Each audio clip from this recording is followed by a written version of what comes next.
Mark Anderson নামে একজন American মানুষ। এখন তার বয়স ৭২ বছর।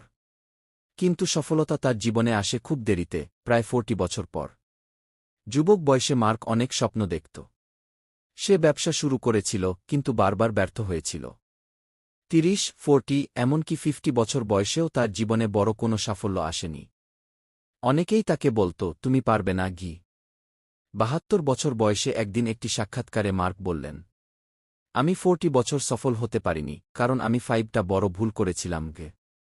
1, ভয়কে জয় করতে পারিনি। তিনি বললেন, আমি নতুন কিছু করতে ভয় পেতাম। ব্যর্থ হওয়ার ভয় আমাকে থামিয়ে রাখত।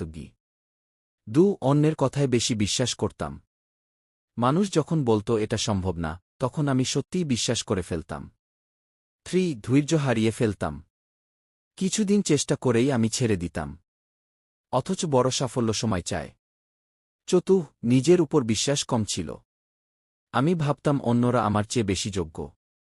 5, ভুল থেকে শিক্ষা নিতাম না। আমি ব্যর্থতাকে শিক্ষা হিসেবে না দেখে দুর্ভাগ্য মনে করতাম। মার্ক শেষে হাসতে হাসতে বললেন, যখন আমি এই ভুলগুলো ঠিক করলাম, তখনই আমার জীবন বদলে গেল। বয়স ৭২ হলেও তখনই আমি সত্যিকারের সফল হলাম। তার গল্পটা একটা বড় শিক্ষা দেয়। সাফল্য কখন আসবে সেটা বয়স ঠিক করে না, আমাদের চিন্তা আর সিদ্ধান্ত ঠিক করে।